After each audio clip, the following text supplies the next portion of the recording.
नीरा, एक ऐसा नाम जो शायद आपको जाना पहचाना लगेगा, क्योंकि हो सकता है ये कहानी नीरा की हो, लेकिन दर्द उसका नहीं, हमारा भी है। नीरा एक आम मिडिल क्लास लड़की थी। स्कूल में हमेशा टॉप करती थी, पेरेंट्स को प्राउड फील कराती थी, और जब भी कोई उससे पूछता what's your plan for future, तो उसका जवाब रेडी होता, मैं कुछ बड़ा करूंगी। एजुकेशन उसकी प्रायोरिटी थी और मोटिवेशन उसकी आइडेंटिटी। हर कोई कहता वाओ शी सो फोकस्ड, वो ग्रेजुएट हुई, जॉब मिली, सैलरी भी ठीक ठाक थी, वीकेंड पर कफे जाना, ऑफिस पार्टीज, इंस्टा स्टोरीज और एक ऐसा बॉयफ्रेंड जो दिखने में परफेक्ट था। लोग कहते तू तो सेटल हो गई, लेकिन नीरा जानती थी कहीं ना कहीं कुछ गड़बड़ है। हर सुबह जब वो मिरर में खुद को देखती तो एक अजीब सा सवाल मन में उठता, ये सब होते हुए भी मैं खुश क्यों नहीं हूँ? कोई उसे समझा नहीं पा रहा था, क्योंकि बाहर से सब कुछ ठीक लग रहा था, करियर, रिलेशनशिप, लाइफस्टाइल, सब कुछ टेक्स्ट बुक परफेक्ट था, लेकिन अंदर एक एम्प्टीनेस थी, एक ऐसा खालीपन जो रात के सन्नाटे में और लाउड हो जाता था। वो मोबाइल स्क्रीन पर स्क्रॉल करते करते सोचती, क्या यही जिंदगी है, बस यही? कभी कभी तो उसे खुद से भी डर लगने लगता, क्योंकि उसके पास सब कुछ था, लेकिन फिर भी कुछ नहीं था। शायद आप भी कभी ऐसे फेज से गुजरे होंगे जहां सब कुछ होते हुए भी मन भारी होता है, जहां हंसते हुए भी आंखें भीग जाती हैं, और जहां कोई समझ नहीं पाता कि दर्द आखिर है कहां। वहीं से नीरा की जिंदगी ने एक मोड़ लिया, एक ऐसा मोड़ जहां उसने पहली बार किसी और को नहीं, खुद को चुना। आज का ये वीडियो उसी मोड़ की कहानी है, जहां एक लड़की ने सोसाइटी, रिश्ते और एक्सपेक्टेशंस को छोड़कर सबसे मुश्किल चीज चुनी, खुद के साथ सच्चाई। आप सोच रहे होंगे क्या वाकई खुद को चुनना इतना बड़ा फैसला है? तो मैं आपको बता दूं, इस वीडियो के अंत तक आप सिर्फ नीरा की कहानी नहीं सुनेंगे, बल्कि अपने ही दिल की आवाज से मिलेंगे। क्योंकि अगर आप भी कभी मिरर के सामने खड़े होकर सोचते हैं मुझे खुद को बदलना है, लेकिन कैसे, तो ये वीडियो आपकी उसी जर्नी की शुरुआत हो सकती है। तो चलिए एक बार इस सवाल से शुरुआत करते हैं, क्या आप सच में खुद को चुनते हैं? कभी आपने सोचा है हम अपने डिसीजंस क्यों लेते हैं? क्यों हम अक्सर कुछ ऐसा चूज करते हैं जो हमें अच्छा नहीं लगता, लेकिन फिर भी हम उसे कंटिन्यू करते हैं? अब नीरा की ही बात करिए। बचपन से ही वो एक बात बार बार सुनती थी, लड़की हो ज्यादा मत बोलो,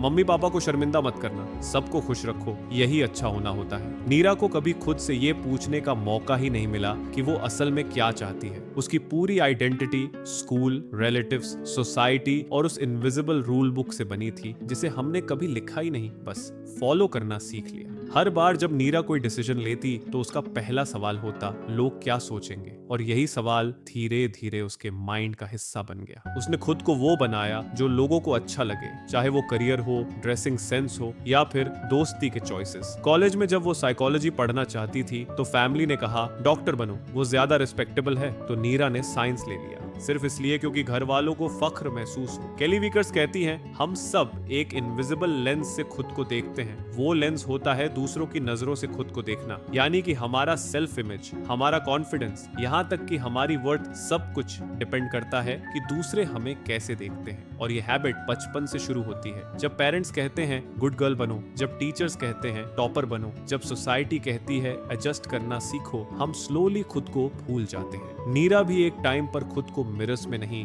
दूसरों की आंखों में ढूंढने लगी थी। जब कोई उसकी तारीफ करता तब वो अपने आप को वैल्यूएबल समझती, जब कोई इग्नोर करता तो वो खुद को कमतर मानती। उसका माइंड सेट धीरे धीरे बन गया था, अगर लोग मुझे पसंद करेंगे तो ही मैं ठीक हूँ। ये एक साइलेंट ट्रैप है, एक ऐसा ट्रैप जहां हम इतने बिजी हो जाते हैं दूसरों को इम्प्रेस करने में कि खुद को एक्सप्रेस करना भूल जाते हैं। अब सोचिए, जब आप कोई फोटो पोस्ट करते हैं, क्या आप जेन्युइनली खुद के लिए करते हैं, या फिर उस लाइक और कमेंट के इंतजार में रहते हैं जो आपकी वैल्यू डिसाइड करते हैं? केली कहती हैं, जब तक हम अपनी आइडेंटिटी दूसरों के वैलिडेशन से जोड़ते रहेंगे, हम अपने डिसीजंस, अपने इमोशंस और अपनी प्रायोरिटीज को कंट्रोल नहीं कर पाएंगे। नीरा का भी यही हाल था। उसे नहीं पता था कि वो जॉब से थकी है या सोसाइटी से। उसे ये तक याद नहीं था कि आखिरी बार उसने बिना गिल्ट के ना कब कहा था, क्योंकि वो हर बार यही सोचती थी, अगर मैंने ना कहा तो सामने वाला क्या सोचेगा। यही कंडीशनिंग हमें धीरे धीरे अंदर से तोड़ती है। केली ने इसे पीपल प्लीजिंग लूप कहा है। एक बार इसमें फंसे तो बाहर निकलना मुश्किल हो जाता है। अब एक सवाल आप खुद से पूछिए, क्या आप वाकई में अपनी जिंदगी खुद के हिसाब से जी रहे हैं, या फिर आपने भी वो इनविजिबल लेंस पहन रखा है जिसमें आप खुद को हमेशा दूसरों की नजरों से जज करते हैं? नीरा को जब ये समझ आया तो वो शॉक में थी, क्योंकि असली नीरा तो कहीं खो ही गई थी, और यही उसकी जर्नी का पहला स्टेप था, अवेयरनेस। उसे समझ आया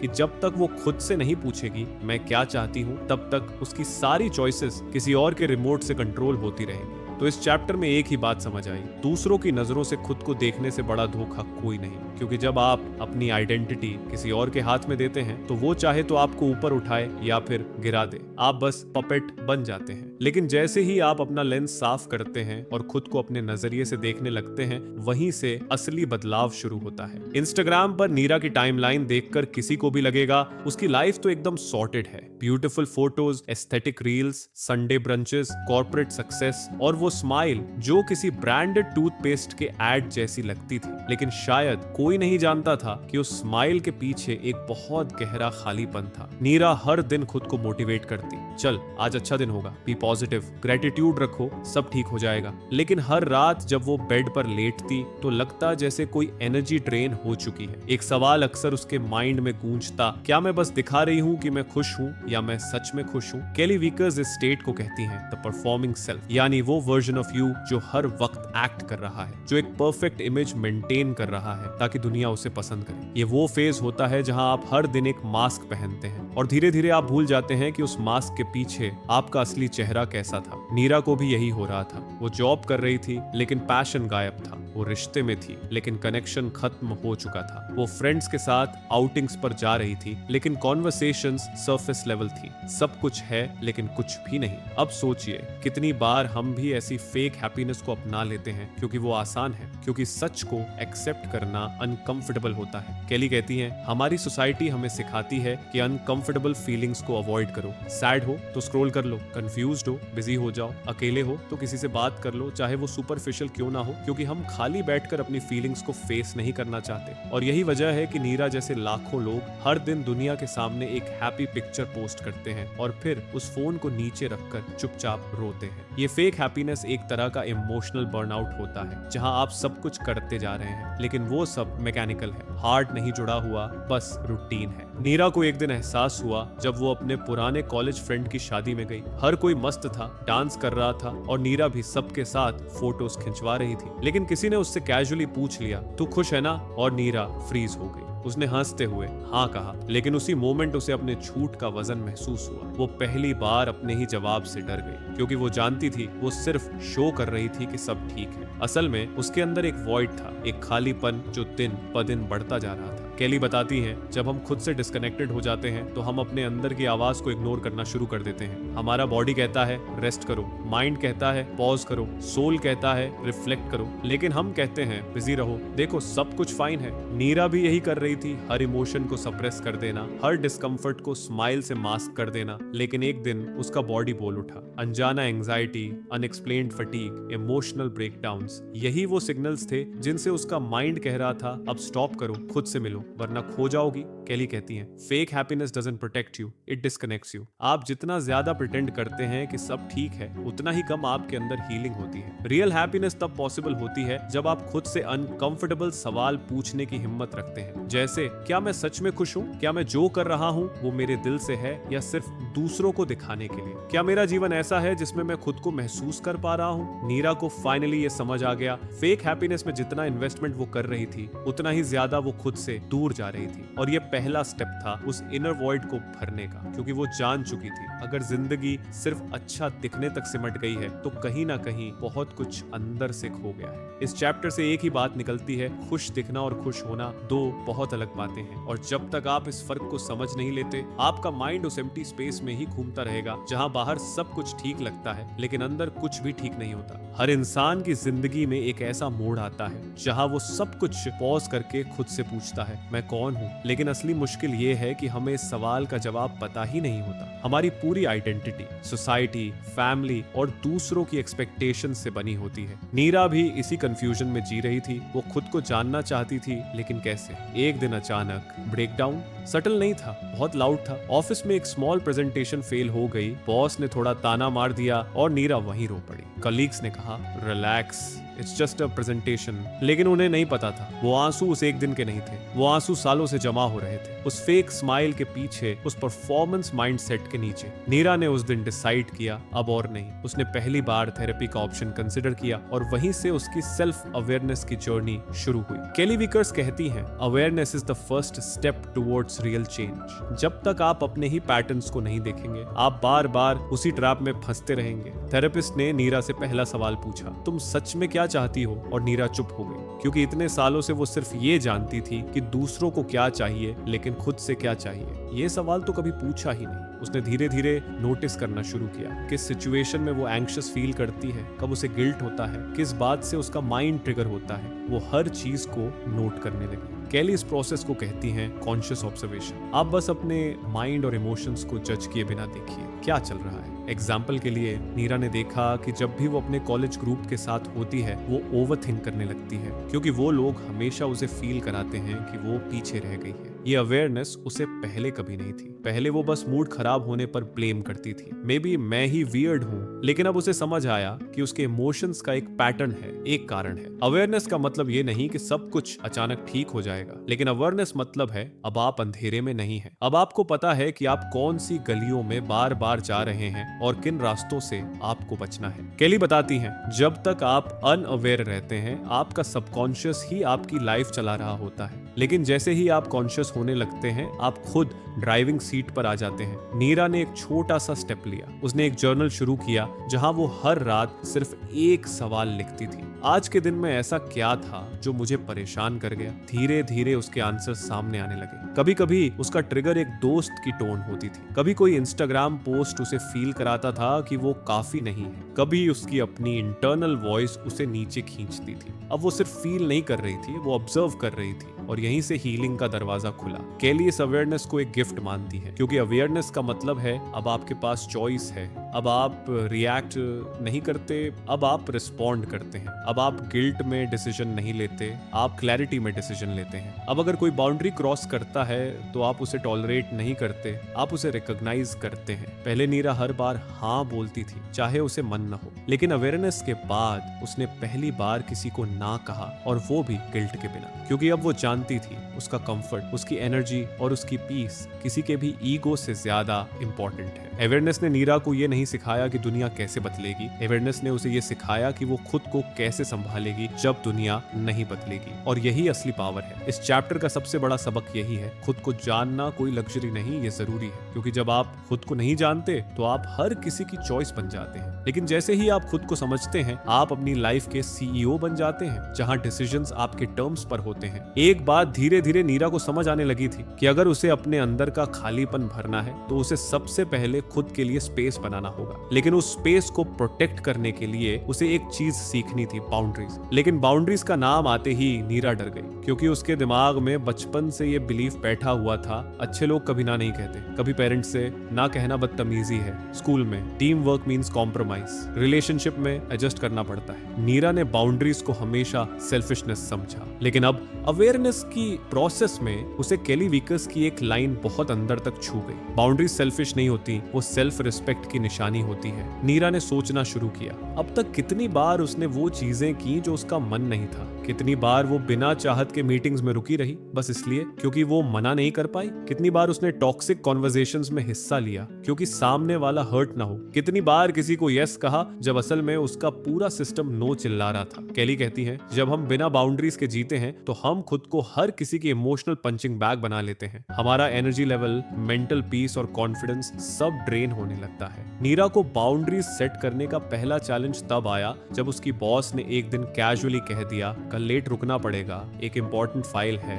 पहले वाली नीरा कहती, यस श्योर मैम, लेकिन इस बार उसने धीरे से जवाब दिया, मैडम मैं कल उपलब्ध नहीं हूँ, मैं अपनी पर्सनल कमिटमेंट्स के लिए टाइम ब्लॉक कर चुकी हूँ। एक पल के लिए साइलेंस हुआ, लेकिन फिर बॉस ने कहा, ओके मैनेज कर लेंगे। और उस दिन नीरा को पहली बार लगा, मेरे ना कहने से आसमान नहीं गिरा। केली इस एग्जाम्पल से बताती हैं, बाउंड्रीज का मतलब ये नहीं कि आप रूड हैं, बाउंड्रीज का मतलब है कि आपको पता है कि आपकी एनर्जी की लिमिट क्या है। हर इंसान की इमोशनल, मेंटल और फिजिकल लिमिट्स होती हैं, लेकिन अगर हम उन्हें क्लियरली डिफाइन नहीं करते तो लोग उन्हें बार बार क्रॉस करते हैं और हम खुद को नुकसान पहुंचाते हैं। नीरा ने कुछ और छोटे छोटे स्टेप्स लेने शुरू किए। जब कोई कॉल के बीच में अननेसेसरी गॉसिप करने लगता तो वो पोलाइटली कहती, मुझे थोड़ा काम है, हम बाद में बात करें। जब कोई दोस्त बार बार उसका मजाक उड़ाता तो वो एक बार काल्मली बोलती, मैं इसे हंसाने में नहीं पाती। जब उसका पार्टनर बिना पूछे उसकी प्रायोरिटीज डिसाइड करने की कोशिश करता तो वो ओपनली डिस्कस करती, मुझे ये डिसीजन खुद लेने दो। शुरुआत में उसे गिल्ट हुआ क्योंकि बाउंड्री सेट करना हमारे माइंड सेट के अगेंस्ट होता है, खासकर जब आप मिडिल क्लास बैकग्राउंड से आते हैं जहां एडजस्टमेंट को ही वर्च्यू माना जाता है। लेकिन केली बताती हैं, अगर आप हर बार एडजस्ट करते रहेंगे तो आप धीरे धीरे इनविजिबल होते जाएंगे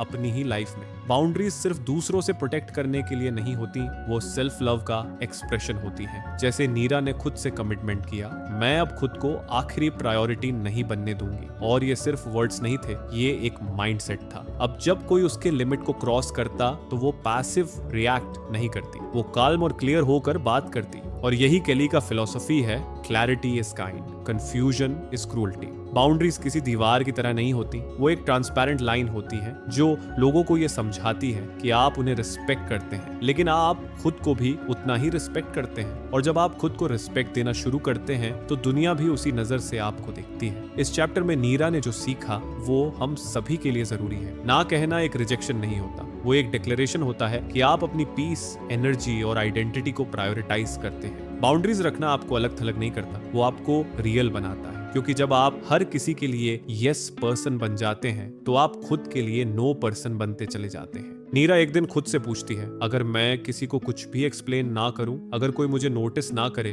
तो क्या मैं तब भी खुद को वैल्यूएबल समझूंगी? और इस सवाल ने उसकी सारी फाउंडेशन हिला दी, क्योंकि अब तक उसकी वर्थ हमेशा दूसरों की नजरों से जुड़ी थी। जब वो काम में तारीफ पाती थी तो वो खुद को काबिल समझती। जब कोई उसे अप्रिशिएट करता तो लगता, हाँ मैं ठीक हूँ। लेकिन जब साइलेंस होता या कोई उसे इग्नोर करता तो अंदर ही अंदर एक आवाज उठती, क्या मुझ में कुछ कमी है? हम सब ने कभी ना कभी ऐसा फील किया है कि हमारे होने की वैल्यू तभी है जब कोई हमें नोटिस करे, प्यार दे या हमारे एफर्ट्स की तारीफ करे। लेकिन केली वीकर्स इस माइंडसेट को बहुत साफ शब्दों में डिस्क्राइब करती है, if your worth is dependent on validation then it's not real, it's rented. यानी अगर आपकी वैल्यू किसी दूसरे की अप्रूवल पर डिपेंड करती है तो वो आपकी नहीं, उनकी दी हुई है। और कोई भी चीज जो बाहर से आती है वो कभी स्टेबल नहीं होती। नीरा ने जब इंट्रोस्पेक्ट किया तो उसे एक पेनफुल पैटर्न दिखा, उसका एक टॉक्सिक रिलेशनशिप। उसका पार्टनर बार बार उसे फील कराता था कि वो काफी नहीं है। कभी कहता तू ओवरथिंक करती है, कभी कहता तू बोरिंग हो गई है।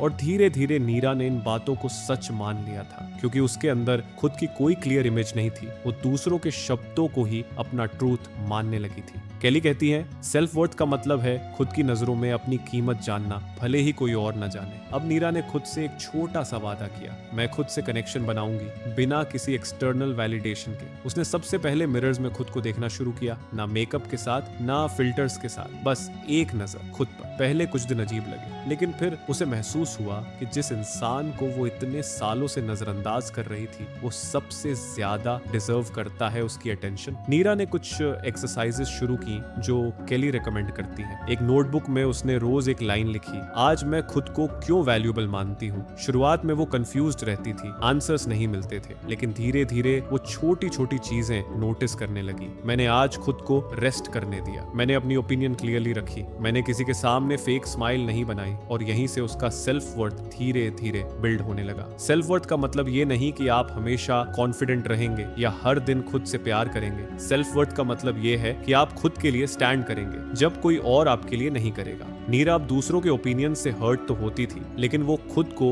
उन्हीं ओपिनियन से डिफाइन नहीं करती थी। केली एक ब्रिलियंट एनालॉजी देती है, सेल्फ वर्थ ऐसा एंकर है जो आपको लाइफ के तूफानों में गिरने नहीं देता। जब आप अंदर से खुद को जानते और एक्सेप्ट करते हैं तो बाहर की दुनिया जितनी भी अनस्टेबल हो, आप ग्राउंडेड रहते हैं। अब नीरा उन लोगों से वैलिडेशन नहीं मांगती जो खुद अनश्योर हैं अपने बारे में। अब वो इंस्टाग्राम लाइक्स से अपना मूड डिसाइड नहीं करती, अब वो खुद के सामने सबसे पहले ईमानदार होती है। और यही ट्रांसफॉर्मेशन का सबसे कोर हिस्सा है। इस चैप्टर का सबसे जरूरी मैसेज है, आपकी वैल्यू कोई बाहर से नहीं देगा, वो आपके अंदर है और उसे महसूस करने के लिए आपको खुद से जुड़ना पड़ेगा, बिना किसी अप्रूवल के। क्योंकि जिस दिन आप खुद से जुड़ते हैं उसी दिन आप दुनिया से डिस्कनेक्टेड होकर भी कंप्लीट फील करते हैं। अब नीरा को पता है कि चाहे कोई साथ हो या ना हो, वो खुद को थामना जानती है, क्योंकि सेल्फ वर्थ कोई लग्जरी नहीं, वो आपका फाउंडेशन है। कभी आपने ऐसा महसूस किया है कि आप भीड़ में खड़े हैं, लोगों से घिरे हुए हैं, बातें हो रही हैं, हंसी भी है, लेकिन फिर भी आप अंदर से बिल्कुल अकेले हैं? ये वही फीलिंग थी जो नीरा को रोज महसूस होती थी। वो अकेली नहीं थी, फ्रेंड्स थे, रिलेशनशिप था, सोशल लाइफ थी, लेकिन उसका मन हमेशा खाली रहता था। उसने एक दिन खुद से पूछा, मैं अकेली हूँ या तन्हा? और वो यही फर्क समझने की कोशिश कर रही थी। केली वीकर्स इस डिफरेंस को बहुत क्लियर करती है। अलोन होना एक सिचुएशन है, लेकिन लोनली होना एक इमोशन है। अलोन होने का मतलब है आप फिजिकली किसी के साथ नहीं है, लेकिन लोनली होने का मतलब है आप खुद के साथ भी कनेक्शन फील नहीं कर रहे। और नीरा को धीरे धीरे समझ आया कि वो अकेली नहीं थी, वो खुद से डिस्कनेक्टेड थी। उसे बचपन से यही सिखाया गया था, बिजी रहो, लोगों से घिरे रहो। अकेलापन डेंजरस होता है। कभी वो खुद को अवॉइड करने के लिए बिंज वॉचिंग करती, कभी घंटों सोशल मीडिया स्क्रॉल करती, कभी किसी टॉक्सिक रिलेशनशिप में बनी रहती, बस इसलिए क्योंकि अकेले होने से डर लगता था। लेकिन केली कहती हैं, साइलेंस से भागना मतलब खुद से भागना। और नीरा भागते भागते थक चुकी थी। एक दिन उसने कॉन्शियसली अकेले रहना चुना। वीकेंड पर उसने कोई प्लान नहीं बनाया, फोन साइलेंट कर दिया और खुद के साथ टाइम बिताने की कोशिश की। शुरुआत में बहुत डिस्कम्फर्ट हुआ। उसका माइंड बार बार बोलता, कुछ कर, कुछ देख, किसी से बात कर। लेकिन कुछ घंटों बाद जब बाहर की नॉइस कम होने लगी तो अंदर की आवाज सुनाई देने लगी। वो जो सालों से छिपी हुई थी, जो कभी किसी सोशल मीडिया पोस्ट के नीचे दब गई थी, कभी किसी रिलेशनशिप में कॉम्प्रोमाइज हो गई थी, अब धीरे धीरे सरफेस पर आ रही थी। नीरा को पहली बार महसूस हुआ कि अकेले रहना अनकंफर्टेबल हो सकता है, लेकिन वो डिस्कम्फर्ट टेम्परेरी है और उस डिस्कम्फर्ट के पार एक गहरी क्लैरिटी है। केली इसे कहती हैं, being alone is not empty, it's spacious. जब आप अकेले होते हैं तो आप खुद को ऑब्जर्व कर सकते हैं, बिना किसी फिल्टर के, बिना डिस्ट्रैक्शन के। आप खुद से पूछ सकते हैं, मैं क्या सोच रही हूँ, मुझे क्या महसूस हो रहा है, मेरी जिंदगी की डायरेक्शन क्या है। और यही सवाल आपके माइंड को डिटॉक्स करते हैं। अब नीरा को अकेलापन डरावना नहीं लगता था। अब वो अकेले कैफे में बैठ सकती थी, बिना ये सोचे कि लोग क्या सोचेंगे। अब वो अकेले मूवी देखने जा सकती थी, बिना इस गिल्ट के कि उसे किसी के साथ होना चाहिए। अब वो खुद के साथ कंफर्टेबल थी, क्योंकि वो खुद को कंपनी देने लगी थी। और यही केली का मैसेज है, loneliness fades when you become your own companion. Neera ने एक नई चीज ट्राई की, हर दिन 10 मिनट खुद से बैठना, कोई डिस्ट्रैक्शन नहीं। शुरुआत में मुश्किल लगा, लेकिन धीरे धीरे वो अपने माइंड को सुनने लगी। उसके फियर्स, उसके ड्रीम्स, उसकी सप्रेस्ड इमोशंस, सब कुछ सामने आने लगा। और उसने एक बात क्लियर समझ ली कि जब तक हम खुद के साथ कनेक्शन नहीं बनाते, हम किसी भी रिलेशनशिप में कभी ट्रूली फुलफिल्ड फील नहीं कर सकते। आप चाहे जितने भी लोग अपनी लाइफ में ले आइए, अगर आप खुद को नहीं समझते तो हमेशा अकेलापन रहेगा। लेकिन अगर आपने खुद से कनेक्शन बना लिया तो अकेले रहकर भी आप कंप्लीट फील करेंगे। इस चैप्टर का सबसे बड़ा ट्रूथ यही है, अकेले रहना सजा नहीं है, वो मौका है खुद से मिलने का। सोसाइटी आपको बोलेगी कि अकेलापन अवॉइड करो, लेकिन केली कहती है, face it, feel it, heal it. Neera अब अकेले बैठ सकती है, बिना डर के, बिना गिल्ट के, क्योंकि अब उसे पता है कि वो अकेली हो सकती है, लेकिन तन्हा नहीं। एक दिन नीरा ऑफिस से घर लौटी, थकी हुई, ड्रेन्ड और बहुत हैवी महसूस करते हुए। सिर्फ इसलिए नहीं कि काम ज्यादा था, बल्कि इसलिए क्योंकि एक कॉलीग ने सार्कास्टिक कमेंट किया था, तू तो हमेशा डिफेंसिव रहती है। बस ये एक लाइन और नीरा का पूरा दिन बर्बाद हो गया। उसका माइंड बार बार वही सीन रिप्ले कर रहा था। उसका मूड स्विंग कर चुका था और उसकी एनर्जी जीरो। कभी ऐसा आपके साथ भी हुआ है? आप परफेक्टली फाइन थे, लेकिन किसी और के एक वर्ड, एक एक्सप्रेशन या एक बिहेवियर ने आपकी पूरी इमोशनल स्टेट बदल दी। यही था नीरा का सबसे बड़ा रियलाइजेशन कि उसके इमोशंस का कंट्रोल अभी भी बाहर की दुनिया के हाथ में था। केली वीकर्स इसे कहती हैं इमोशनल डिपेंडेंस, यानी आप तभी अच्छा फील करते हैं जब सामने वाला बिहेव करे जैसे आप चाहते हैं, और जब कोई आपकी एक्सपेक्टेशन के बाहर जाता है तो आपका मूड गिर जाता है। और इसी इमोशनल डिपेंडेंसी में सबसे ज्यादा एग्जॉस्शन होता है। नीरा ने ऑब्जर्व करना शुरू किया, वो किन चीजों पर ओवर रिएक्ट करती है? किसी का इग्नोर कर देना, कोई हार्श टोन, किसी का अप्रिशिएशन ना देना, या कोई ऐसा फीडबैक जो उसकी इमेज पर चोट करता है। ये सब रिएक्शन सिर्फ आउटसाइड ट्रिगर्स से नहीं थे, बल्कि अंदर की अनरिजॉल्व्ड इनसिक्योरिटीज से थे। केली कहती हैं, इमोशनल इंडिपेंडेंस का मतलब ये नहीं कि आप कोई रोबोट बन जाए। इसका मतलब है कि आप अपने इमोशंस को समझते हैं,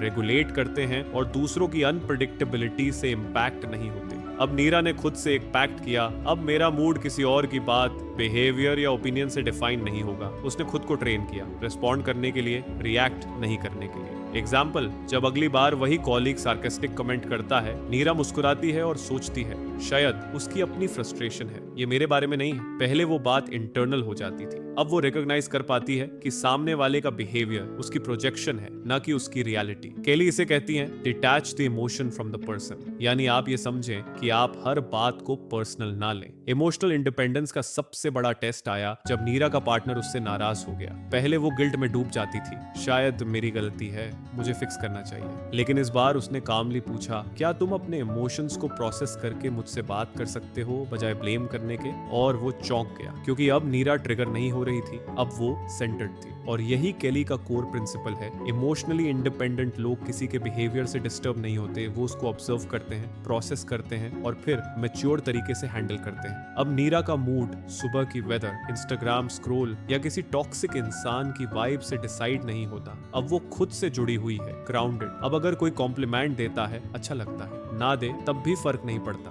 अब कोई मैसेज लेट करता है, वो एंग्शियस नहीं होती, वो बिजी होने का स्पेस समझती है। अब कोई डिसएग्रीमेंट में चला जाता है तो वो खुद को अबैंडन नहीं समझती, क्योंकि अब उसके इमोशंस का एंकर बाहर नहीं, अंदर है। केली कहती हैं, the more you understand your emotions, the less you depend on others to manage them. Emotional independence आपको कोल्ड नहीं बनाती, ये आपको काल्म बनाती है, क्लियर, कॉन्फिडेंट, कंसिस्टेंट। इस चैप्टर का सबसे बड़ा ट्रूथ है, जब तक आप अपने इमोशंस को बाहर की दुनिया के हवाले रखते हैं, तब तक आप हमेशा टर्बुलेंस में रहेंगे। लेकिन जिस दिन आप ये कंट्रोल वापस अपने पास ले आते हैं, वो दिन आपका लिबरेशन डे होता है। नीरा एक कैफे में बैठी थी, सामने कॉफी रखी थी, लेकिन उसका ध्यान भटका हुआ था, क्योंकि अभी कुछ दिन पहले उसका एक और रिलेशनशिप खत्म हुआ था। और ये पहली बार नहीं था, हर बार वो एक जैसे इंसानों को अपनी लाइफ में लाती थी, जो पहले केयरिंग दिखते थे, अटेंशन देते थे, लेकिन धीरे धीरे वो कंट्रोलिंग, पैसिव एग्रेसिव और इमोशनली अनअवेलेबल बन जाते थे। और हर बार नीरा खुद से वही सवाल पूछती, क्यों होता है ऐसा? मैं गलत लोगों को क्यों चुनती हूँ? केली वीकर्स इस सवाल का जवाब देती हैं एक बहुत इंपॉर्टेंट कॉन्सेप्ट के जरिए, repeating patterns are unresolved emotions disguised as situations. यानी हम बार बार उन्हीं सिचुएशंस में फंसते हैं, क्योंकि हमने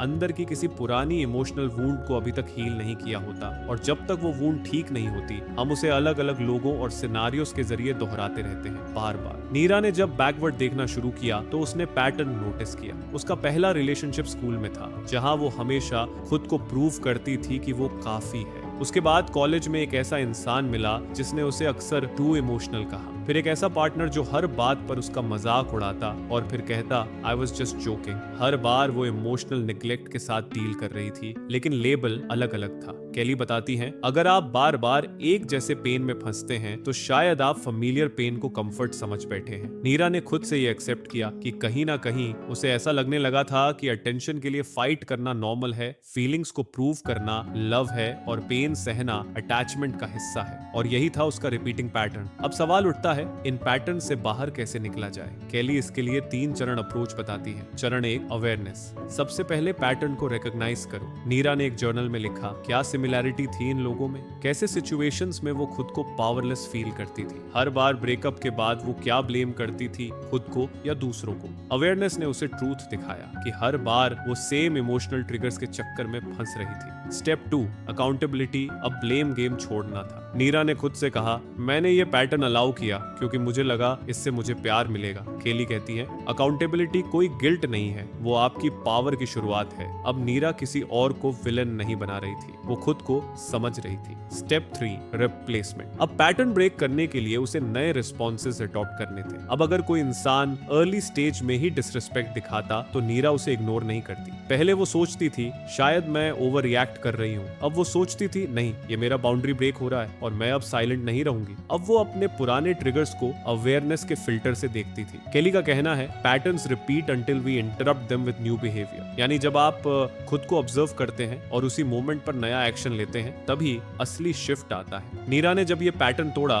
तो एक अलग काइंड ऑफ फ्रीडम महसूस हुई। वो अब किसी इमोशनल रोलर कोस्टर की पैसेंजर नहीं थी, वो अब खुद ड्राइव कर रही थी। अगर आप बार बार एक जैसी सिचुएशंस में फंसते हैं, एक जैसे रिश्ते, एक जैसी जॉब्स, एक जैसी मेंटल स्टेट, तो पॉज कीजिए। कहीं आप भी तो फैमिलियर पेन को ही कंफर्ट समझकर बार बार उसमें लौट नहीं रहे। केली कहती है पैटर्न्स की सबसे ट्रिकी बात यही है, वो सेफ लगते हैं लेकिन वो आपकी ग्रोथ रोकते हैं। नीरा को अब क्लैरिटी मिल गई थी कि कोई मिस्टेक दोहराना फेलियर नहीं है, लेकिन उसे रिकॉग्नाइज न करना वो असली ब्लाइंड स्पॉट है। और उस दिन के बाद वो अपने ही पुराने सेल्फ से बाहर निकल आई, एक नए माइंडसेट के साथ। नीरा सेल्फिश हो गई है, ये बात उसने सबसे पहले अपनी एक दोस्त से सुनी, सिर्फ इसलिए क्योंकि उसने उस दिन किसी की मदद के लिए मना किया था। वो खुद के लिए वीकेंड पर आराम करना चाहती थी। उसने एक टॉक्सिक रिलेशनशिप से बाहर निकलने का फैसला लिया। लोगों ने कहा इतना कुछ तो था उस लड़के में, तू एडजस्ट नहीं कर पाई। उसने अपनी जॉब से रिजाइन किया जहां उसे रिस्पेक्ट नहीं मिल रहा था। लोग बोले आजकल की लड़कियां छोटी छोटी बातों में हर्ट हो जाती हैं। नीरा हैरान थी, कब से खुद को चूज करना,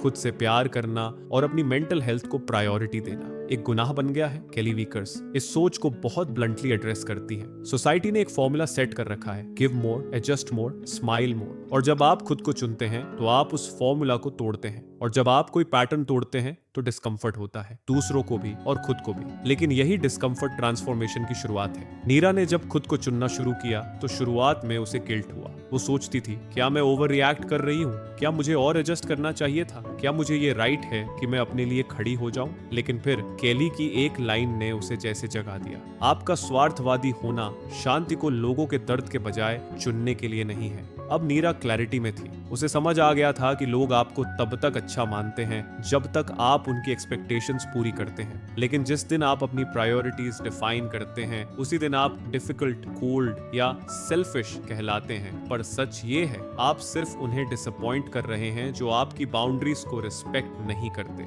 अब नीरा ने धीरे धीरे अपनी लाइफ में कुछ बड़े बदलाव किए। उसने उन कॉन्वर्सेशन से दूरी बना ली जो उसे मेंटली ड्रेन करती थी। उसने अपने टाइम को प्लान करना शुरू किया। अब हर किसी को एक्सेस नहीं था। उसने अपनी हीलिंग को इंपॉर्टेंस दी, सोलो वॉक्स, जर्नलिंग, थेरेपी सेशंस। उसने खुद को अलाउ किया कि वो अपनी सक्सेस की डेफिनेशन खुद डिसाइड करे। अब उसे किसी को प्रूव नहीं करना था कि वो कितना केपेबल है। अब वो खुद को समझती थी और यही सबसे बड़ी अचीवमेंट थी। केली कहती हैं खुद को चुनना दूसरों के खिलाफ जाना नहीं होता, खुद के लिए खड़े होना होता है। जब आप खुद को चुनते हैं तो आप दूसरों से प्यार करना बंद नहीं करते, आप बस उस वर्जन को छोड़ देते हैं जो सब कुछ सहकर भी चुप रहता था। अब नीरा हर रिश्ते में नेगोशिएशन नहीं करती थी। अब वो क्लैरिटी के साथ बाउंड्रीज बताती थी। अब वो हर माफ कर दो पर हाँ नहीं कहती थी। अब वो देखती थी कि सामने वाला खुद को बदलने के लिए रेडी है या नहीं। अब वो खुद से कनेक्ट कर चुकी थी और इस बार वो कनेक्शन किसी और की अप्रूवल से नहीं जुड़ा था। Choosing yourself isn't rebellion, it's liberation.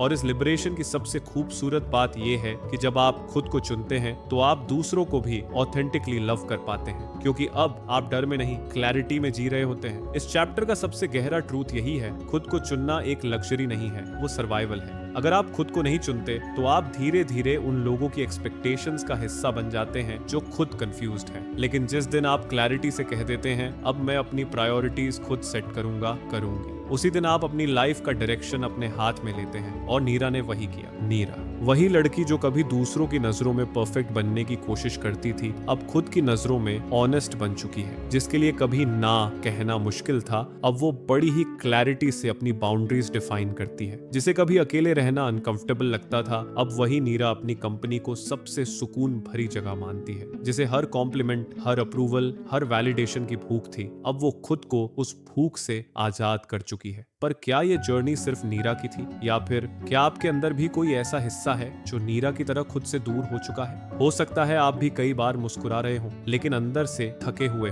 हो सकता है आप भी दूसरों को प्रायोरिटी देकर खुद को आखिरी पायदान पर रखते हो सकता है आपको भी ये लगता हो कि खुद को चुनना मतलब सेल्फिश होना है। लेकिन नीरा की कहानी सिर्फ एक लड़की की कहानी नहीं है, ये एक मिरर है जिसमें अगर आप गौर से देखें तो आपको अपना ही रिफ्लेक्शन नजर आ सकता है। केली वीकर्स की ये किताब चूजिंग मी कोई मोटिवेशनल स्पीच नहीं है, ये एक प्रैक्टिकल गाइड है, एक रियलिटी चेक चेक है जो आपको बताती है कि अगर आप अपनी लाइफ का डायरेक्शन खुद नहीं तय करेंगे तो कोई और कर देगा। नीरा की जर्नी में हमने क्या देखा? फेक हैप्पीनेस से बाहर निकलना, सेल्फ अवेयरनेस डेवलप करना, बाउंड्रीज सेट करना, इमोशनल इंडिपेंडेंस पाना, ओल्ड पैटर्न्स को ब्रेक करना, वैलिडेशन की डिपेंडेंसी छोड़ना और आखिरकार खुद को चुनना। हर स्टेप पर डिस्कम्फर्ट था, क्योंकि चेंज कभी इजी नहीं होता, लेकिन क्लैरिटी डिस्कम्फर्ट से पैदा होती है और क्लैरिटी ही फाउंडेशन है ग्रोथ की। इस कहानी का सबसे बड़ा मैसेज ये है, आप अपनी जिंदगी में हीरो हैं, ना कि किसी और की एक्सपेक्टेशंस में फंसा हुआ एक्स्ट्रा कैरेक्टर। आपको ये हक है कि आप अपनी मेंटल स्पेस को साफ रखें।